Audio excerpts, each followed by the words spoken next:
All right, hello world historians, and welcome to this little explanation about how to grade and what you should be looking for and what I'm expecting you to put in for DBQ4, our intro paragraph. All right, so let me pull up Peergrade here.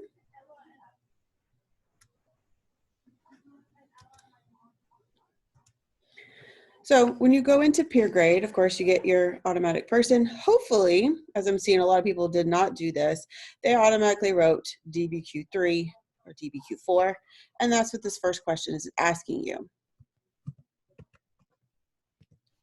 And you don't have to do the underscore, that's fine. All right, so then going into context. So for context, there are 4 questions that deal with describing that broader historical context relevant to the prompt. All right, so how many key vocab words associated with the theme of the prompt did your classmate use? Is one question. You type in 0, 1, or 2. Your goal is 2, because that should be enough to get you the contextualization point when you put all 4 of these questions together, essentially. Question 3 here, did they identify them? I want you to tell me what words they are. With question 4, did the classmate describe those vocabulary terms? The student needs to describe or explain the meaning of the key term. And this is where you might need to do some fact checking just to make sure that they are right if you're not familiar. If you're not sure if you're not familiar, Google it really quick. It seriously takes a minute at most. And then with the last question, which is question 5 on here, did your classmate connect the vocab terms to the argument? Now, going back to my little PowerPoint here, I did some little handy dandy guides. Now, these are just guides. There are other things that could be used. As always, you always just kind of use your best judgment. One thing I want to reiterate, contextualization does not talk about the topic the entire time. Remember, you're zooming out and then going into your prompt. So it leads up to the argument. And this is one thing that unfortunately I'm seeing students that are like giving us other information about the topic, and that doesn't necessarily work. That's not what contextualization is. It's you taking that topic and situating in the global context of the world.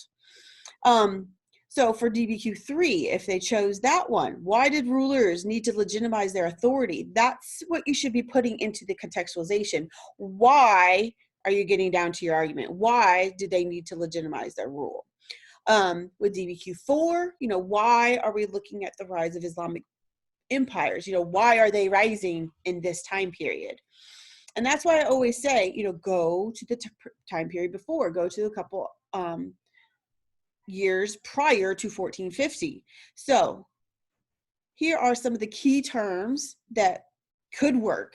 Now, and you'll see that they might have used these key terms, but didn't describe them properly. So they'll get points some places and not other places. And that is possible. And that's why I set up the rubric the way it is for Peergrade. So the easy point is to identify, these particular things. And again, this list is not conclusive. There could be other things that would work that are not on this list. The key thing is them using specific evidence. One thing that does not count is anything prior to 1200. If you start talking about the Han Dynasty or stuff that is just way ancient, they're not necessarily wrong. You just skip over that information, like cross it out in your mind, because they can have misinformation and still get points. That's one thing I want you to know. Like I saw some negative comments about the readers won't try to no, the readers look over your wrong information and we try to find you and give you points. Believe me, I've been doing this for 4 years. All right, so let's try to find these students the points we need and show that they're doing some things good, or maybe they're doing everything good. All right, so back to Peergrade. And we're in DBQ3. Now, I think it's going to be easier to start answering this question here first. So in the time leading up to 1450, empires changed in Eurasia. The Middle East and Asia saw an emergence of gunpowder empires that relied on gunpowder in order to control their land and take over other empires. In Europe, the empires strayed away from feudalism and became monarchies. These transitions in the empire called for new leaders, especially in the European empires. New rulers needed to gain power and maintain that power to run their empire effectively to their choosing. And then I think the rest is their thesis. So this is what I do. And you're welcome to use like my little hits, my tips. Some of you might realize that I do this when you read back on your feedback. So here, I copied and pasted the context, and then I'm going to go in and so the good things that they use are gunpowder, and then essentially we got feudalism, became monarchies.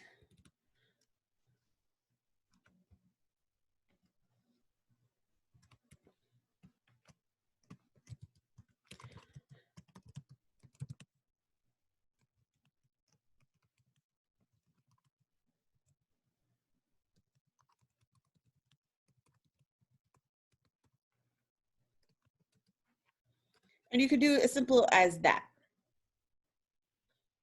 So yeah, so up here, now I know they have two. Feudalism, I know wasn't on the list, but it makes sense. It kind of correlates, you know, they went to the specific area.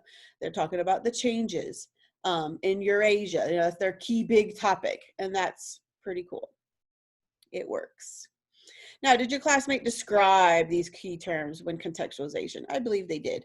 Let me just double check it, and I copied and pasted once again. So this was just setting up the context, this first sentence, which is really important because it's like the once upon a time there lived. All right. So the Middle East, this is what I like how the student did, and they described the gunpowder there. And then this is the next link. So what I'm going to do is I'm going to cut this. And so I like how the student showed where in the world pre.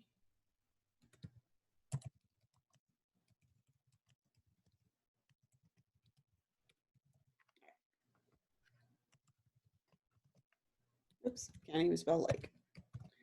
All right, so boom.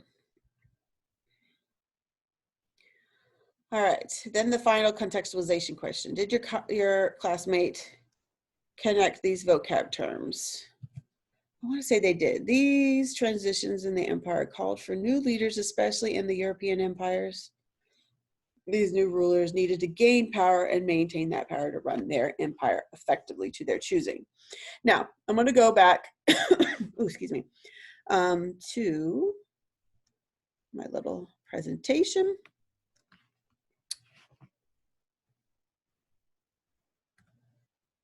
And looking into, as we get into the thesis, you know, that last part of contextualization is linking it through into your argument.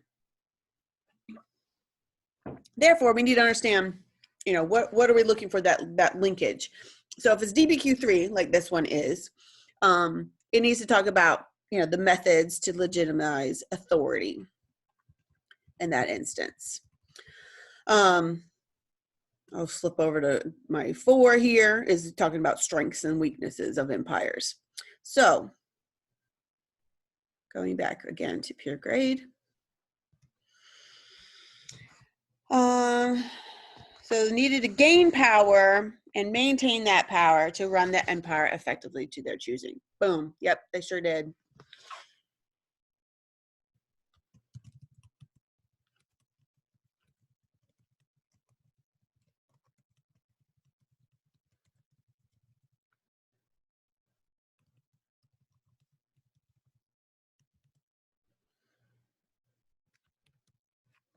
All right, so there, done with context. All right, now for thesis, we have 5 elements for the thesis that I'm getting points for, which is crazy because it's just one sentence usually.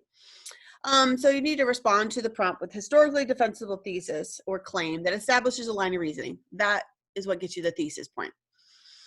So the first question here of this section is, did your classmate record the time period in the thesis statement?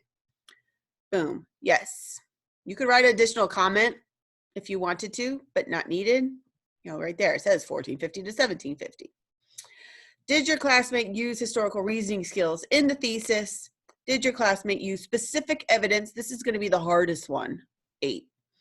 9, how many uses of specific evidence did your classmate use? Did they only have 1 or did they have 2 or none?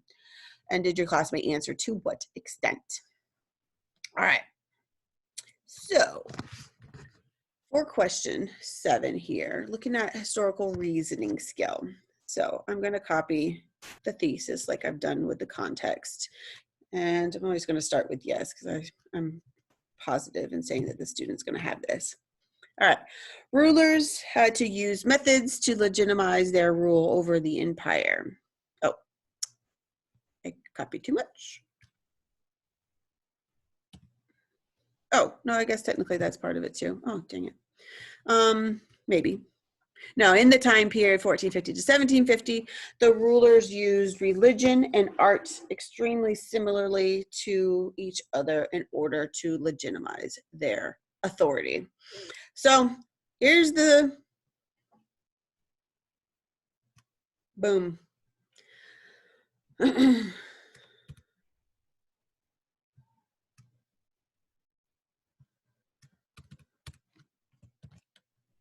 So I'm going to show the proof.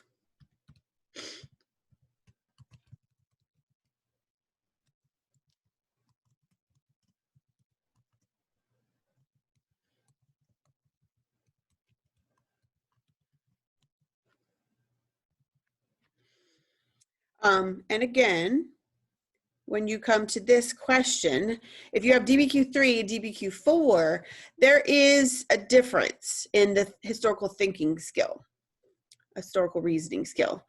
For document 3 or for DBQ3, it is comparison, it's similarities. If they talk about differences, then that should be their counter argument. If they do the although, you know, empires had blank differently or something of that sort, and then talk about these similarities. And then with DBQ4, which I saw not too many people tackled this one, but you're looking at causation. You know, what caused the Islamic empires to rise? This one's a little harder to detect, and hopefully my second one will have that, and we'll take a look at that. But like I said, not a lot of people are doing DBQ4. If you have any issues with that, you know, send me a quick text or whatnot. All right. So let me go back to the Peergrade and finish this up. All right, did your classmate use specific evidence in the thesis? This is where I think they do lack this. So we have used religion.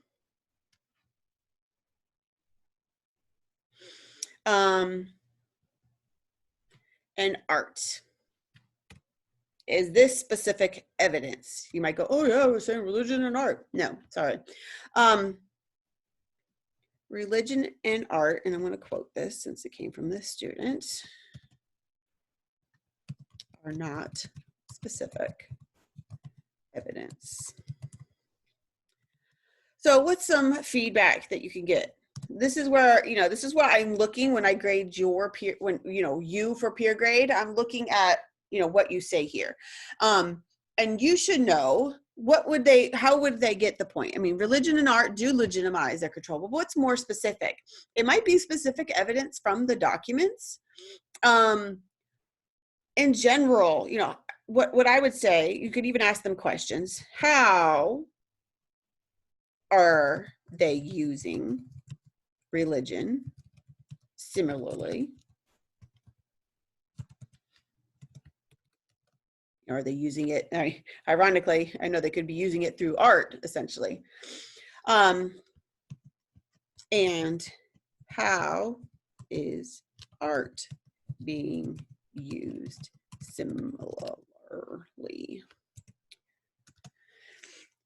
You know, like I know in the Kahoot, there was art that showed legitimizing, you know, the French king.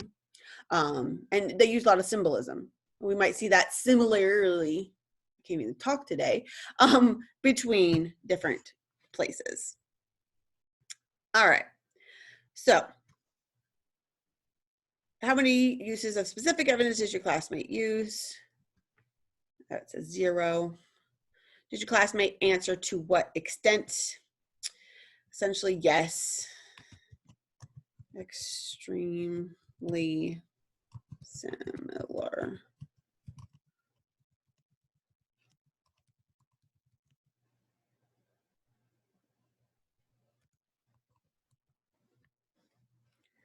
And then boom. I'm done with that one. All right, so let's take a look up another DBQ3. I knew that, and that you're most likely only going to get these ones. I know a few students did. All right, so this one. All right, so I'm going to read this through here. All right, so let's do the copy paste method.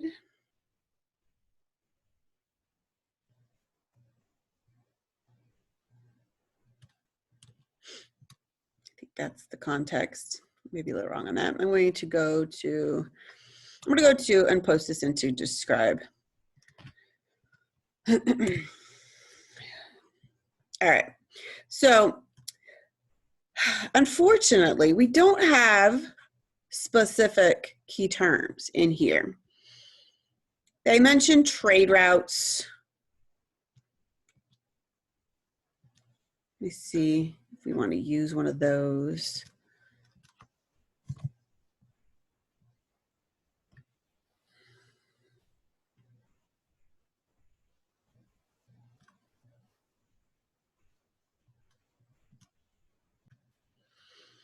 All right, and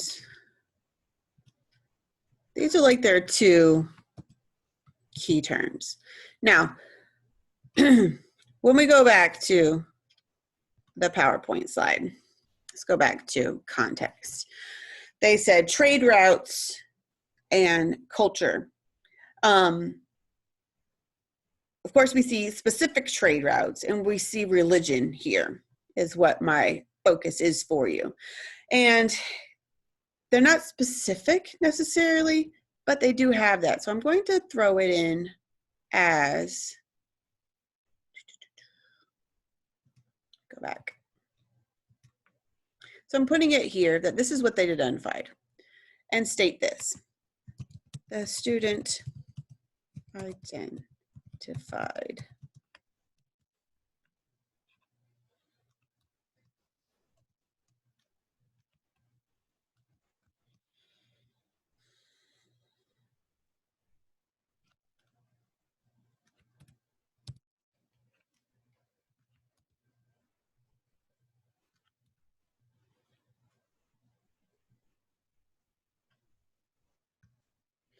All right, so this is what I'm going to do. I'm going to make trade routes B, okay?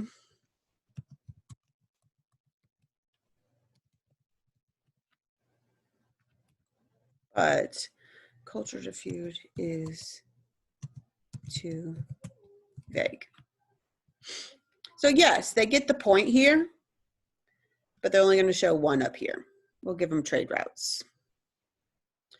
Now, when you go to the next question, they have to describe trade routes.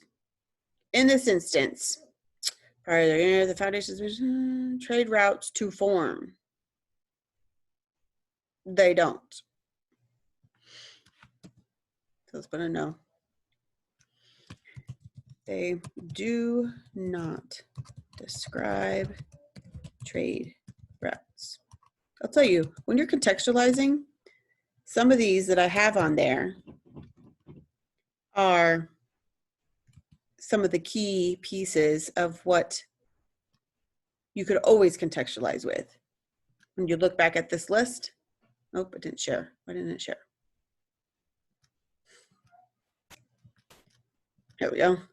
Mongols. As long as you're not talking into the 1750 time period, the Mongols are always a good thing to contextualize. And trade routes are also another big one. Those are just huge.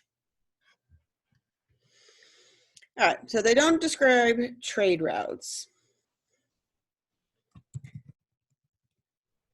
However, I'm going back to the culture diffusion because what I do like about that, and I think would trip you guys up being like, yeah, that sounds fine. You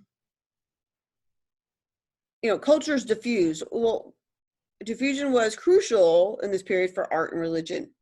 They were able to reach new lands. Now,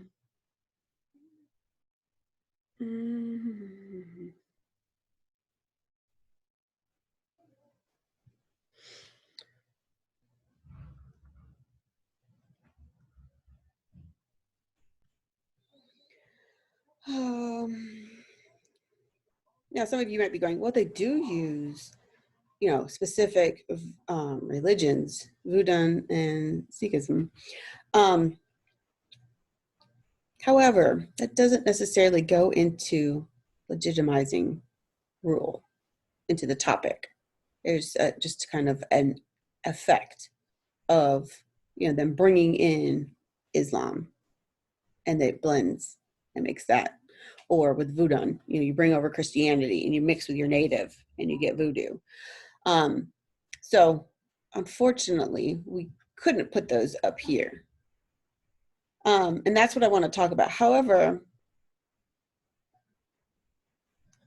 with the diffusion,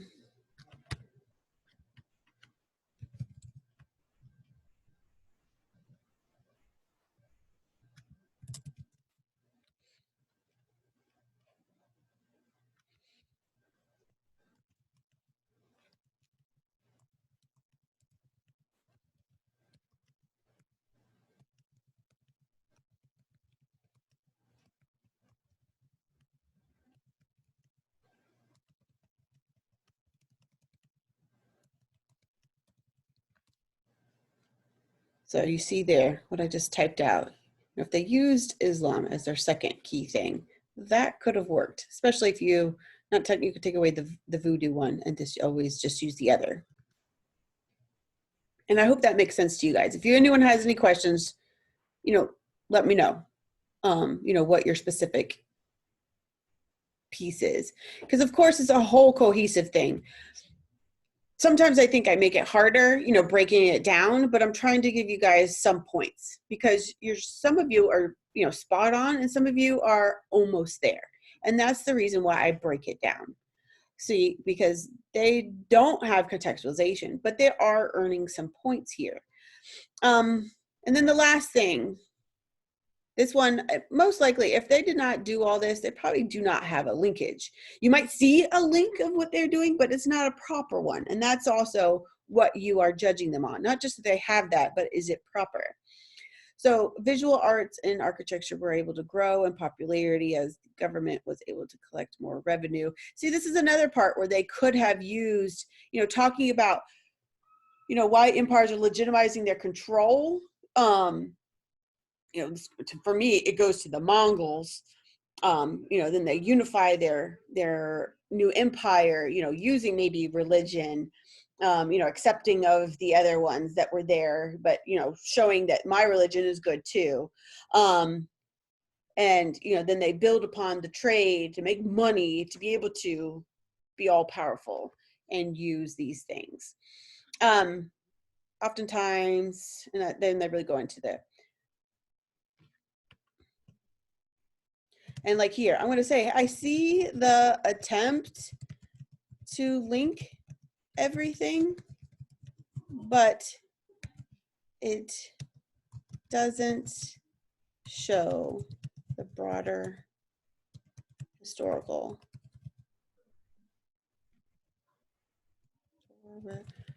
context for Document 3, I've already lost my train of thought on for legitimizing authority. So boom, there's our contextualization done. So I'm taking all of this as their thesis. I like my copy and paste method. Do they state the time period? No. Does your classmate use historical reasoning skills? I want to say they do, because most of them are going to do that in 3, because all you have to do is say similar.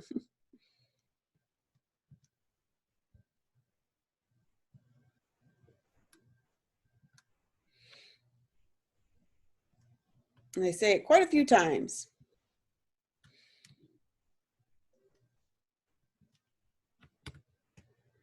Three times in the student's thesis, they say similar. Does your classmate use specific evidence? All right. And they do. Oftentimes, both art and religion was used to legitimize the rule of political figures in similar ways around the world.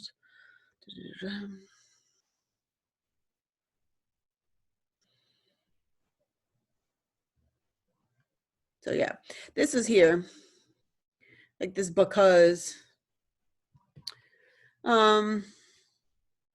Let me see here.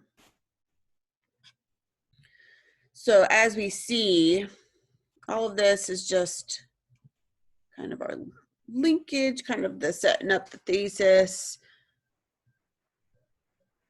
I'm gonna delete, I don't know why I'm trying to copy or paste. There we go. So I'm gonna quote them.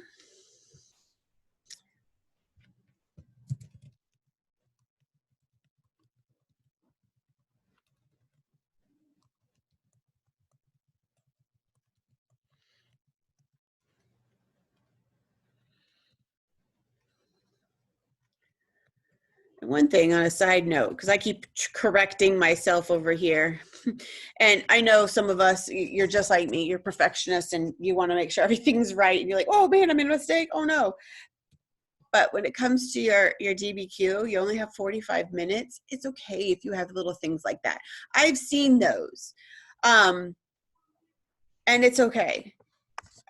The one thing I would be careful of are names of things, because if it's not recognizable, you know, it's kind of like, we can't necessarily take it. And that's what's bad about the typing piece, because you could easily, you know, have the fat finger moment, what I call it, and like you're typing Qing Dynasty and it's wing.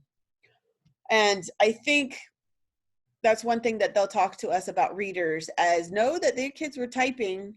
So if they try to say Qing and it's wing, that it's okay. So I'm sure that that will be implemented, but that's the only thing I would look for. If you messed up students like I just did, you know, don't necessarily go back and correct it unless you have that time at the end, and then go back and fix everything.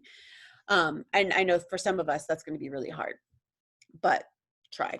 All right, so here's the specific evidence. They only have one piece, so they only have one strand that's similar, but it's a good one. And did your classmate use to what extent? Yes, they did. Significantly similar. Show me, how did they use to what extent? Sometimes it's easy to find something like this, and sometimes they use other descriptors within their evidence, but which also show you to what extent. Yes, they used.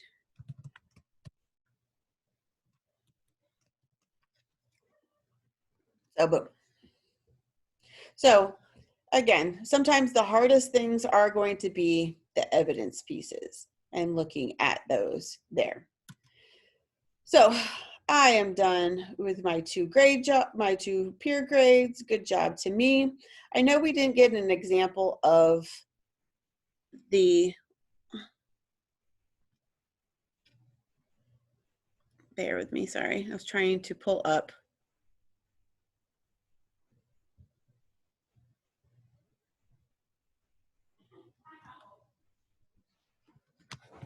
I was trying to pull up the PowerPoint again, and for some reason I'm having issues. Let me stop sharing here. And where is my PowerPoint?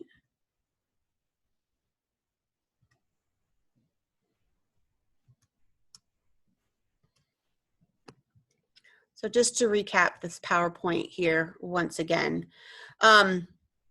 So for kind of on a personal note, you know, make sure you know what contextualization is not, because unfortunately I'm seeing some of these as I was reading through the DBQs for this week.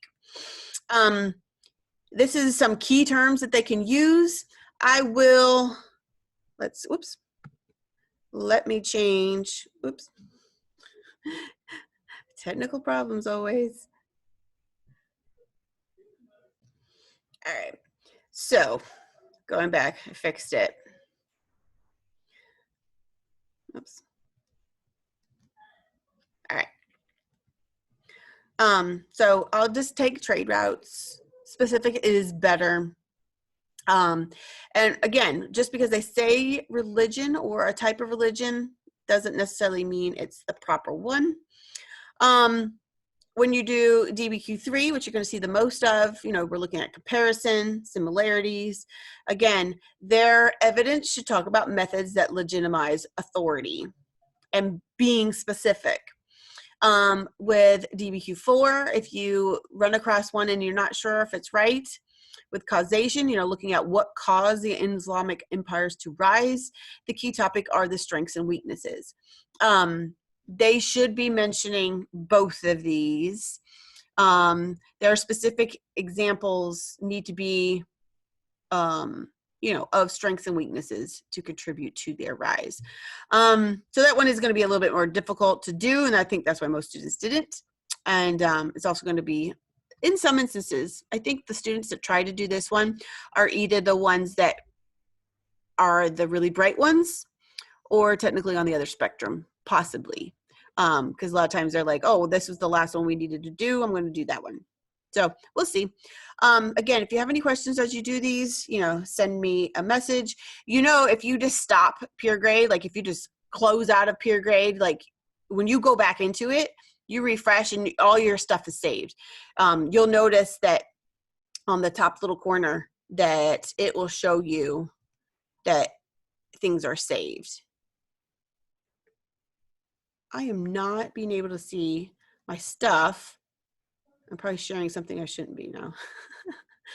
Nope, can't do anything. All right. Anyhow, again, if you have any questions, you can always log out of the Peergrade and go back in, and or technically just close out. I want to say log out would work too, because it like automatically saves. And when you go back in, as long as it's within the right time period, you know, where it closes at Wednesday at 11:30 at night. All right. And talk to you guys later. Bye.